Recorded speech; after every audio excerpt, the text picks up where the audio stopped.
ఆ జనాన్ని చూశారు కదా. అసలు లోకేష్ ఏమైపోయాడు ఇప్పటికీ అర్థం కాదు, ఎక్కడున్నాడో తెలియదు. లోకేష్ ఆచూకీ ఎవరికైనా తెలిస్తే కాల్ చేయొచ్చు, నెంబర్ కూడా మా వాళ్ళు డిస్ప్లే చేస్తారు. పాదయాత్ర అర్ధాంతరంగా ముగించేసి ఎక్కడికి పారిపోయాడు లోకేష్? ఈ రోజు వరకు ఎందుకు కనిపించట్లేదు? పుట్టినరోజు నాడు కూడా అందుబాటులో లేకుండా వెళ్ళిపోయాడు. ఎక్కడికి పారిపోయాడు? ఏమైపోయాడు లోకేష్? ఈ సభలు ఎందుకు వాయిదా పడుతున్నాయి? ఎవరు సభలకు రాకపోవడానికి కారణం ఏంటి? పండక్కల్లా టీడీపీ జనసేన ఉమ్మడి మేనిఫెస్టో. నిన్న జరగాల్సినటువంటి పీలేరులో ఇద్దరం కలిసి ఉమ్మడిగా సభ పెడతాం, పెద్ద పెద్ద తాటికాయ అంత అక్షరాలతో రాసుకున్నారు కదా మీ పేపర్లో. ఎక్కడా మేనిఫెస్టో? ఏమైపోయిందా మేనిఫెస్టో? నిన్నటి సభ ఎందుకు వాయిదా వేసుకున్నారు? ఏంటి మీ పరిస్థితి? అవి వదిలిపెట్టి హ్యాపీగా దిగిపోతానని ఒక నిరాశ వచ్చేసిందంట ముఖ్యమంత్రికి. మరి చంద్రబాబు చివరి ఎన్నికలు అంటున్నారే. ఎస్, తిరుపతిరావు గారు మీరేం చెప్తారు సార్? ఈ అంశంపైన ఏమన్నా మాట్లాడతారా? హ్యాపీగా దిగిపోతా, ఎన్నికల ముందు జగన్ స్వరంలో నిరాశ కనిపించిందని ఒక వార్త ప్రధానంగా ఓ పత్రికలో వచ్చేశారు. మీరు ఆ ప్రోగ్రాం మొత్తం చూసే ఉంటారు. అందరికీ నమస్కారం ఈశ్వర్ గారు. నమస్తే సార్. ఈశ్వర్ గారు, చిన్న ఒక డౌట్. మీరు ఆల్రెడీ ఫస్ట్ ఎస్టాబ్లిష్ చేశారు. ఇప్పుడు మీరు అనేది ఈ మధ్యలో ఉన్నది ఇది కరెక్ట్ అంటారా?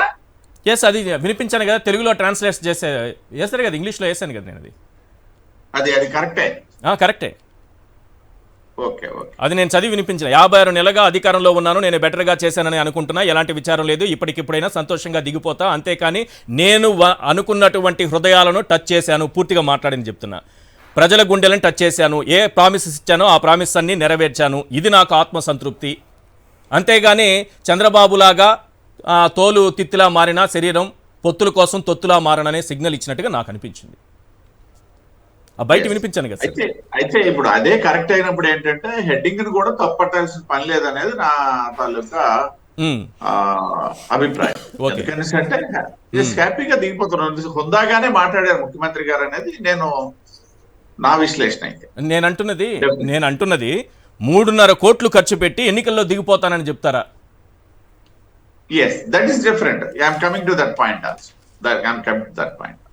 అంటే ఇక్కడ ఒకవేళ ఇదే కరెక్ట్ అయినప్పుడు అది కూడా మనం కరెక్ట్ గానే తీసుకోవచ్చు, తప్పుగా తీసుకోవాల్సిన పని లేదు.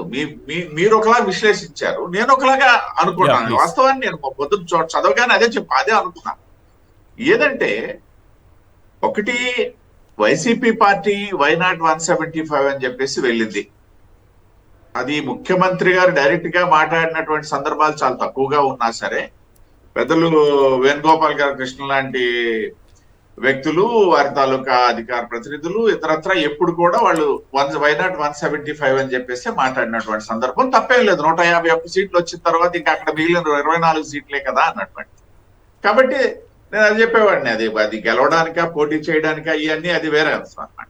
కాబట్టి ఆ నేపథ్యంలో ఇవాళ అయితే కొత్తదనం అయితే కనిపించింది ముఖ్యమంత్రి గారి మాటల్లో. అది కూడా దానికి కూడా కొంత బ్యాక్ డ్రాప్, ఒక 15-20 రోజుల అంటే జనవరి మంత్ తాలూకా డెవలప్మెంట్స్, వైసీపీ పార్టీలో ఉన్నటువంటి డెవలప్మెంట్స్ తీసుకున్నట్లయితే డెఫినెట్ గా ఆ భావన ఆయనకు వచ్చి ఉంటుంది అనేది ఖచ్చితంగా కనబడుతుంది. ఏదైతే ఈ దాదాపు 70-80 సీట్లలో వ్యక్తుల్ని మార్చడం అయితేనేమి, వ్యక్తుల్ని తొలగించడం అయితేనేమి, అంటే ఉన్నటువంటి పార్లమెంట్ సభ్యుల్ని, అసెంబ్లీ సభ్యుల్ని, గెలిచిన వాళ్ళని కూడా మార్చినటువంటి సందర్భం, కొందరికి పక్కకి పంపించినటువంటి సందర్భం, కొంతమంది మంత్రులు పక్కకు పంపిస్తే ఏడ్చినటువంటి సందర్భాలు కూడా ఉన్నాయి. పెద్దలు మనమంతా ఉన్నటువంటి మంత్రి గారి సహచరులు మా ఉత్తరాంధ్ర నుండి కూడా ఒక సందర్భంలో ఏడ్స్తే నేనే చెప్పాను, ఏడవలసిన పనే ఉంది అని కూడా. సో ఈ నేపథ్యంలో ఒక నెల డెవలప్మెంట్స్ తీసుకుంటే ముఖ్యమంత్రి గారికి ఇవాళ అభిప్రాయం వచ్చిందేమో అన్నటువంటిది అయితే మాత్రం ఎస్టాబ్లిష్ అయిన మాట వాస్తవం. అంటే 2019లో 25 పార్లమెంటు స్థానాలకు గాను ఒక 2 తప్ప అన్ని మార్చారు సార్, అందులో 22 గెలిచారు మొత్తం. నో నేను చెప్పేది అంటే అవాళ ప్రతిపక్షం సార్, ఇవాళ అధికార పక్షం సార్. ఇంకా జాగ్రత్తగా ఉంటారు సార్, అధికార పక్షం కాబట్టి ఇంకా ఉంటారు. అందులో 175 టార్గెట్ పెట్టుకున్నారు, అప్పుడన్నా 151, ఇప్పుడు 175. డెఫినెట్ గా మీ దానికి నేను సమాధానం కూడా చెప్తా. అవును సార్, ఆ నా రోజు- దగ్గర లిస్ట్ ఉంది. ఆ రోజు తెలుగుదేశం 2014 లిస్ట్ ఉంది, 2014 నాటి లిస్ట్ ఉంది, 2019 నాటి లిస్ట్ ఉంది. ఇద్దరిని మాత్రమే మార్చలేదు. 2 అవినాష్ రెడ్డి 1, మిథున్ రెడ్డి 1. ఈ 2 తప్ప మిగతా అన్ని మారిపోయి. నేను ఎన్ని సీట్లు ఒప్పుకుంటున్నాను. కొట్టారు? నేను ఇప్పుడు కాదనట్లా. 25, 22 కొట్టారు. నేనేమంటాను? దిమ్మ తిరిగి మైండ్ బ్లాంక్ అయ్యేలా కొట్టారు.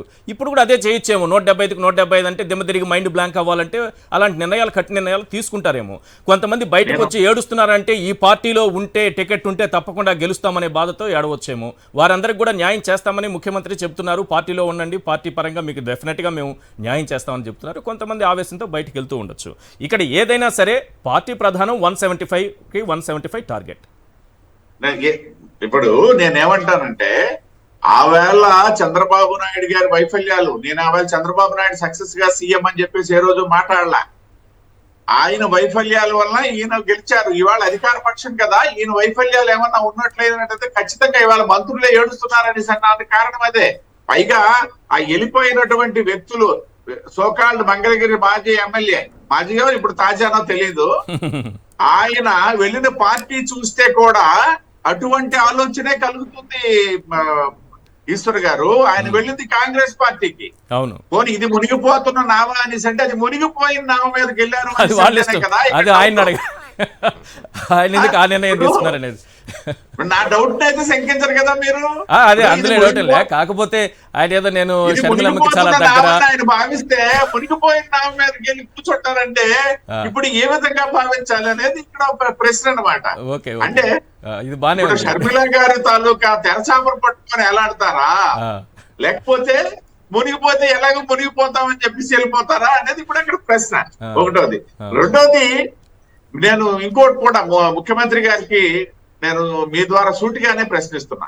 మీరు అన్నటువంటి అమరావతిని భ్రమరావతి చేసింది చంద్రబాబు నాయుడు గారు అని చెప్పేసి ఆ రోజు మాట్లాడింది భారతీయ జనతా పార్టీ. ఖచ్చితంగా నేను యాక్సెప్ట్ చేస్తాను. మేమేమంటామంటే ఆ అమరావతిని ఇవాళ చంపేయకుండా, భ్రమరావతి కాకుండా మళ్ళీ అమరావతి చేస్తుంటే ఇవాళ ముఖ్యమంత్రి గారు అన్నటువంటి దానికి యాక్సెప్టెన్సీ వచ్చేది నెంబర్ 1. నెంబర్ 2, పోలవరం సోమవారం అని చెప్పేసి ఏదైతే కేంద్ర ప్రభుత్వ నిధులతో నిర్మాణం అవ్వాల్సినటువంటి ప్రాజెక్టు జాప్యానికి కానీ లేకపోతే సాంకేతిక సమస్యలకు కానీ కారణమైనటువంటి నాటి తెలుగుదేశం ప్రభుత్వ అధినేత చంద్రబాబు నాయుడు గారు అనేది అనుకుంటే, దాన్ని ఇవాళ ఏదైనా మరొక మార్గంలో ఈసరికి 5 సంవత్సరాల్లో పూర్తి చేయగలుగున్నట్టయితే ఆవేళ ఆయన వేసినటువంటి నాటకాలు, లేకపోతే నాటకాల నేపథ్యము ఇవన్నీ కూడా ఇవాళ మేమే ఎస్టాబ్లిష్ చేసేవాళ్ళం అనేది ఒక అభిప్రాయం.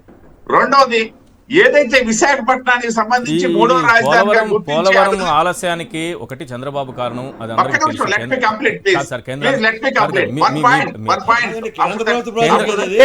మీరు చేయవలసింది మేమెందుకు చేయాలా? ఒక్క విషయం నన్ను కంప్లీట్ చేయనివ్వండి. మేము చేయాల్సిందే మీ రాష్ట్ర ప్రభుత్వం చేస్తానంటే కదా ఇచ్చాం. అది గత ప్రభుత్వం కదా, ఈ ప్రభుత్వం చేస్తానని నెత్తికేసుకోలే కదా. ఏంది మీరు చాలా కన్వీనియంట్ గా ఎక్స్క్యూజ్ తీసుకుంటారు పోలవరం విషయంలో. ఏం తిరుపతిరావు గారు, మీ కేంద్ర ప్రభుత్వ ప్రాజెక్ట్ ఇది, మీరు చేయకుండా ముఖ్యమంత్రి లాభాదేస్తారైతే చాలా కన్వీనియంట్ గా ఆర్ఆర్ ప్యాకేజీలు అవన్నీ వాళ్ళని ఈ ప్రభుత్వం తప్పు చేసింది, మేము మీకు ఇచ్చేస్తామని కేంద్ర ప్రభుత్వానికి ఇచ్చేస్తే మీరు అన్నమాట కరెక్టే కదా. డబ్బులు తగ్గించి ఇచ్చారు, చేత అయితే చేయమని 1000 కోట్లు 1000 కోట్లు తగ్గించి మరీ ఇచ్చారు, చేత అయితే చేయని. మీకు చేత కదని చెప్పండి. ప్రభుత్వం ఎప్పుడైనా ఆగండి ఏం ఆగేది? మీరు కన్వీనియంట్ ముఖ్యమంత్రి మీద తోస్తాడు, నేను ఖచ్చితంగా ఊరుకో. రాష్ట్ర ప్రయోజనాల కాంగ్రెస్ బీజేపీ రోజు ప్రసక్తే లేదు. చాలా కన్వీనియంట్ గా చేస్తారు గోలీ. కానీ మీరు పోలవరం విషయంలో, మిగిలిన విషయంలో అడ్డుపడలే. పోలవరం విషయంలో కన్వీనియంట్ గా మీరు ముఖ్యమంత్రులను ఆపాదించి మాట్లాడితే మాత్రం క్షమించే సీనే లేదు. అది మీ బాధ్యత. మీరు బాధ్యత రాహిత్యంగా మా బాధ్యత వరకు ఈ ముఖ్యమంత్రి, గత ముఖ్యమంత్రి నెత్తికేసుకుని కట్టాడు, ఈ ముఖ్యమంత్రి డబ్బులు తగ్గించాడు. ఆయన మీ బాధ్యత ఇది. మీ ముఖ్యమంత్రి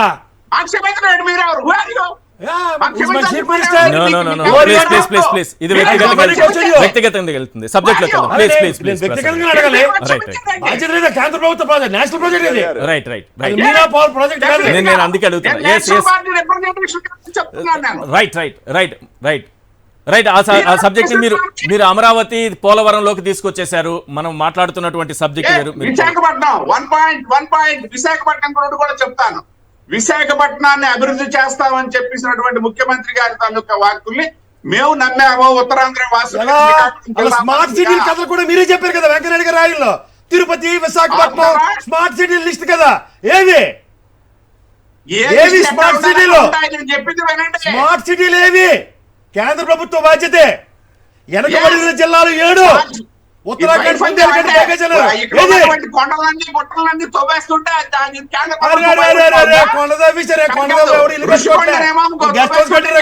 గవర్నమెంట్ గెస్ట్ హౌస్ మీ బీజేపీ వాళ్ళు చేతనైతే గెలిస్తే ఆ గెస్ట్ హౌస్ వాళ్ళు వచ్చి తుఫాన్లు గట్రా ఇప్పుడు. రైట్ అసలు సబ్జెక్ట్ పక్క పోతుంది. తిరుపతిరావు గారు సబ్జెక్ట్ రైట్ తిరుపతిరావు గారు ప్లీజ్ కొంచెం కోఆపరేట్ చేయాలి. అదే చూసుకున్నది ఈ ఎందుకు టీడీపీ మాటలు చంద్రబాబు మాటలు ఇక్కడ కొండలు తవ్వేసేది కొండలు కొట్టేసేది ఇవంతా. Right please. స్మార్ట్ సిటీ అనేసి అంటే స్మార్ట్ సిటీ డెవలప్ చేయమని చెప్పేసి కేంద్ర ప్రభుత్వం నిధులు ఇచ్చి తప్పిస్తే స్మార్ట్ సిటీ అంటే ఏ రైల్వే స్టేషన్ లో కాదు సార్. గీతం యూనివర్సిటీకి కొండలు కట్టే పెట్టేయచ్చు, ఎన్ని భూములైనా దోచుకోవచ్చు. కానీ అవన్నీ ఆ సబ్జెక్ట్ లోకి వెళ్తే చాలా పడుతుంది. ప్లీజ్ మనం అసలు విషయంలోకి వచ్చేద్దాం. ప్లీజ్ తిరుపతిరావు గారు కోఆపరేట్ చేయాలి మీరు. ఎస్ ఒక నిమిషం మళ్ళీ వస్తాను మీ దగ్గరికి, మీకు ఇస్తాను అవకాశం ఇస్తాను. ప్రసాద్ గారు కంప్లీట్ చేయండి సార్. మీరు వేరే సబ్జెక్ట్ లోకి వెళ్ళిపోతున్నారు. ప్రసాద్ గారు మీరు ఆగండి. ప్రసాద్ గారు ప్లీజ్ సమయం సార్ నేను ఖచ్చితంగా సమయం వృధా అవుతుంది. మనకున్న సమయం వృధా అవుతుంది. దయచేసి కోఆపరేట్ చేయండి. సరే ఓకే సరే ఇద్దరు వాయిస్ వెళ్ళింది. నేనేమంటున్నానంటే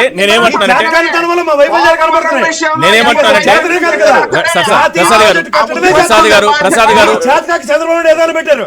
ఇప్పుడు కూడా తగ్గించి ఇప్పుడు ఒక నిమిషం ఇద్దరు ఆగాలి. ప్రసాద్ గారు తిరుపతిరావు గారు ఒకటే విషయం చెప్తున్నా. మీరు పోలవరం అంశం రాష్ట్ర ప్రభుత్వానికి ఆపాదించారు, కాదు కేంద్రం అని ప్రసాద్ గారు అన్నారు. ప్రజలు డిసైడ్ చేసుకునేవ్వండి, వదిలేద్దాం ఆ టాపిక్ వదిలేద్దాం ప్లీజ్. ప్రజలు డిసైడ్ చేస్తారు. ఇద్దరు వాయిస్ వెళ్ళింది కదా, నేను ఎవరిని ఆపలేదు కదా. మీ వాయిస్ వెళ్ళింది, వారి వాయిస్ వెళ్ళింది. దయచేసి మన సబ్జెక్ట్ లోకి వెళ్దాం. ఆ సబ్జెక్ట్ పెట్టిన రోజు వెళ్దాం. రైట్ నేను మిమ్మల్ని ఏమనట్లేదు. నేను మన సబ్జెక్ట్ డివియేట్ అవుతుంది.